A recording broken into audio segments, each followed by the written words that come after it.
Hello everyone, मैं लीनू और आप लोग को स्वागत है आप लोग का यूट्यूब चैनल लीनू हेल्थ में। तो गाइस आज मैं आप लोग को बताऊंगी जब भी आपका एम्ब्रियो ट्रांसफर होता है आप कैसे अपना केयर करें। मैं कैसे अपना केयर की थी कि मेरा आईवीएफ जो है सक्सेस हुआ था। तो कुछ चीज़ें हैं आपको ज़रूर वो करना चाहिए, क्योंकि आईवीएफ ट्रीटमेंट जो है बहुत मेंटली स्ट्रेस रहता है और फिजिकली तो पेनफुल होता ही है और फाइनेंशियली भी पेनफुल रहता है, क्योंकि बहुत सारा पैसा हम लोग इन्वेस्ट करते हैं, उसमें खर्चा करते हैं। अगर रिजल्ट नेगेटिव आता है तो फिर मेंटली बहुत स्ट्रेस हो जाता है, क्योंकि मेरे साथ भी कहीं ना कहीं कुछ हुआ है, तो बहुत कुछ हुआ है। तो आज का वीडियो में ये वो सब मैं नहीं बताऊंगी, मैं सिर्फ बताऊंगी कि अब मैं कैसे अपना केयर की थी। देखिए, ये मैं फर्स्ट आप लोग को ये सजेस्ट करूंगी जब भी आपका एम्ब्रियो ट्रांसफर होता है, एम्ब्रियो ट्रांसफर के बाद से 15 डेज जो होता है वो आपके लिए बहुत मतलब बहुत इम्पोर्टेंट डेज होता है। आपको जो है स्ट्रेस बिल्कुल भी नहीं लेना है और कुछ चीज़ें अब ज़रूर फॉलो करना है। देखिए, जैसे हो गया मेडिसिन। मैं क्या की थी, जिस दिन मेरा एम्ब्रियो ट्रांसफर हुआ नेक्स्ट डे से अपना फ़ोन पे अलार्म सेट करके रखी थी, जब कब मेरा मेडिसिन लेना है और कब जो है इंजेक्शंस लेना है। ये दो चीज़ें मेरे लिए बहुत इंपॉर्टेंट था। जब भी मेरा एम्ब्रियो ट्रांसफर हुआ था उसके बाद मैं इंजेक्शन का टाइम फिक्स करके रखती थी। पेट वाला इंजेक्शन जो होता है ब्लड थिनर, उसको मैं टाइम पे लेती थी। जैसे मेरा टाइम था 3 बजे तो मैं अलार्म लगा के रखती थी 2:50 में। 2:50 3 बजने के लिए 10 मिनट बाकी रहता था, मेरा अलार्म बजता था। अगर मैं सोई हूँ कुछ कर रही हूँ तो जैसे 10 मिनट में खुद को प्रिपेयर कर लो कि मुझे इंजेक्शन लेना है। इंजेक्शन ला के एग्जैक्ट 3 बजता था तो मैं इंजेक्शन लेती थी। तो मेडिसिन जैसे हो गया, आपको बहुत मेडिसिन है, 3 टाइम देते थे कुछ मेडिसिन, बाकी मेडिसिन सुबह शाम करके। तो अगर मेरा जैसे एस्ट्रोडियल चल रहा था दिन में 3, तो 8, 8, 16, 24 ऐसा करके मैं डिवाइड की थी और उस हिसाब से मैं लेती थी। तो मेरा जो है अलार्म फिक्स रहता, अलार्म बजा लगा रहता था, तो उस हिसाब से मैं मेडिसिन लेती थी। तो ये चीज़ें आपको करना है, मेडिसिन हो गया, इंजेक्शन हो गया, वो उसका टाइम आपको फिक्स रखना है, अलार्म लगा के लेना है। देन हाँ, देन हो गया खाने पीने में बहुत ध्यान रखना है, आपको बाहर का चीज़ बिल्कुल भी नहीं खाना है। मैं 2-3 महीना तक बाहर का चीज़ नहीं खाती थी, पूरा स्ट्रिक्टली आपको मैदा वाला चीज़ नहीं खाना है और प्रोसेस्ड फूड हो गया वो नहीं खाना है। और जो है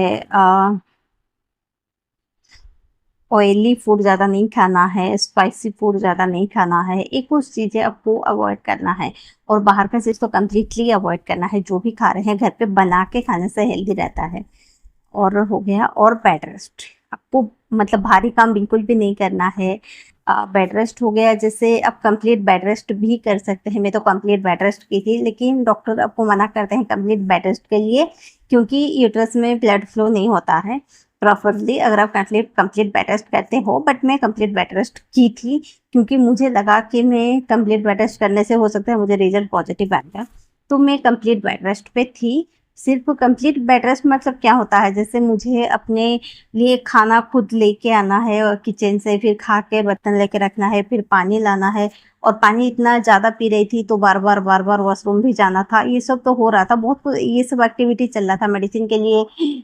फिर 3 टाइम 4 टाइम जो मेडिसिन था उसको खाओ, इंजेक्शन लो, तो ये सब में कुछ ना कुछ फिजिकल एक्टिविटी हो रहा था। ऐसा नहीं कि पूरा बेड पे सो के रही थी कि मुझे लाके कोई बेड पे खाना दो, ऐसा नहीं था, बट कुछ ना कुछ फिजिकल एक्टिविटी मेरा चल ही रहा था। तो ये मैं की। देन और एक चीज़ बहुत इंपॉर्टेंट है, स्ट्रेस। स्ट्रेस बिल्कुल नहीं लेना है। स्ट्रेस फ्री होने के लिए मैं क्या कर रही थी, देखिए, मैं हनुमान चालीसा सुनती थी और मैं श्याम बाबा जो है मैं उनको बहुत मानती हूँ, उनका भी भजन में सुनती थी। और हो गया गणेश मंत्रा, वो भी मैं सुनती थी। और हो गया गणेश मंत्रा हो गया। और हो गया, जैसे और भी बहुत कुछ था जो मैं सुनती थी। मुझे उससे क्या होता था ना, तो थोड़ा पॉजिटिविटी मिलता था, जैसे माइंड में नेगेटिव थॉट नहीं आता था, थोड़ा पॉजिटिविटी मुझे मिलता था। तो वो मुझे बहुत अच्छा लगता था। सुबह उठ के मैं ये सब करती थी, देन उसके बाद ब्रश करके कुछ खाती थी, फिर मेडिसिन खाती थी। तो ये सब चीज़ें मेरा दिन भर में चलते रहता था। और कुछ हो गया, जैसे आपको जो अच्छा लगे, कॉमेडी अच्छा लगे तो आप कॉमेडी देखिए, सीरियल्स अच्छा लगे सीरियल्स देखिए, मूवी अच्छा लगे मूवी देखिए, अगर गेम अच्छा लगता है तो गेम खेलिए। मैं वो 15 दिन आपको दिमाग में कुछ नहीं लेना है, स्ट्रेस फ्री होना है, तो उसके लिए अगर ये सब किससे बात करना चाहे तो बात कर सकते हैं। अगर आप थोड़ा सा फ़ोन अवॉइड करते तो अच्छा होता, बट आजकल का जनरेशन में जो है फ़ोन इतना अवॉइड नहीं कर सकते हैं। मैं तो खुद भी फ़ोन अवॉइड नहीं कर पाती थी, क्योंकि मुझे उस टाइम ब्लॉग बनाना था। तो इसलिए फ़ोन का थोड़ा सा फ़ोन से मेरा क्लोज ज़्यादा ही था, क्लोजनेस। तो फ़ोन अवॉइड मैं नहीं कर पाती थी। तो हो सके तो आप फ़ोन थोड़ा अवॉइड कर सकते हैं, ये हो गया। और एक चीज़ ट्राई कीजिए, जैसा जितना हो सके आपको प्रॉपर सोना है। जैसे 8 to 8 hour, at least 8 to 9 hour आपको सोना है। और जब भी आप प्रोजेस्टेरोन जेल पुश करते हैं, उसी दौरान आपको ट्राई कोशिश कीजिए सोने के लिए, क्योंकि अगर प्रोजेस्टेरोन जेल यूज़ करने का बाद अगर आप इमिडिएटली वॉशरूम जाते हैं तो वो निकल जाता है। तो उसको जनरली अब सुबह टाइम जब यूज़ करते हैं 1 घंटा उसके बाद जो है कंप्लीट बेड रेस्ट कीजिए। बेड रेस्ट कीजिए, उसके बाद ही आप फिर कुछ एक्टिविटी कर सकते हैं। तो ये कुछ चीज़ें मैं फॉलो कर रही थी, तो मेरा रिजल्ट पॉजिटिव आया।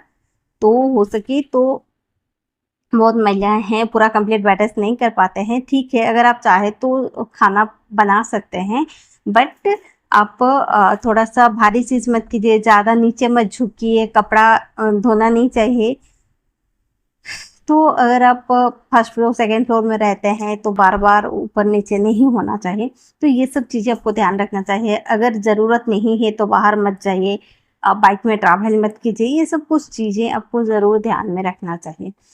अब मैं तो बिल्कुल भी बाहर नहीं जाती थी, और ना ही मेरा तो ग्राउंड फ्लोर है तो बाहर जाना नहीं होता था। तो मैं पूरा इतना केयर रखती थी कि क्या ही बोलूँ, अभी भी मुझे याद आ रहा है कैसे मैं खुद को ये कर रही थी। और घर पे कोई था भी नहीं, तो उस टाइम वो कंडीशन में भी मैं बहुत केयरफुली सब कुछ हैंडल की। तो अगर आपका भी आईवीएफ हो रहा है, एम्ब्रियो ट्रांसफ़र हो रहा है, इतना फाइनेंशियली, मेंटली और फिजिकली पेनफुल प्रोसेस है, तो उस हिसाब से आपको सब कुछ सोच समझ के करना चाहिए। जैसे कुछ रिजल्ट नेगेटिव ना आ जाए, आपको फिर ज़िंदगी भर सोचना ना पड़े कि मैं थोड़ा ये करती तो शायद नहीं होता, मैं थोड़ा वो करती तो शायद नहीं होता। और एक चीज़ है, डॉक्टर बहुत कुछ चीज़ें जो है आपको खाने के लिए अवॉइड करते हैं, नहीं खाने के लिए बोलते हैं, तो वो सब चीज़ें भी आपको अवॉइड करना चाहिए। बहुत कुछ फ्रूट्स हो गए, वेजिटेबल्स हो गए, वो सब चीज़ भी आपको अवॉइड करना चाहिए। तो ये सब करने का बाद, और मैं भगवान से यही प्रे करूँगी जिनका भी आईवीएफ हो रहा है सबका सक्सेसफुल हो जाए। ज़रूर मैं भगवान से यही प्रे करूँगी, क्योंकि वो जो इनफर्टिलिटी जर्नी बहुत ही कहीं न कहीं पेनफुल रहता है। तो प्लीज़ अगर आज का मेरा ये वीडियो आप लोग को हेल्पफुल लगे, वीडियो को ज़रूर लाइक कर दीजिए। अगर आप लोग ये चैनल पे नए तो चैनल को ज़रूर सब्सक्राइब कर लीजिए। फिर मिलते हैं एक अनदर न्यू वीडियो में। Thank you so much.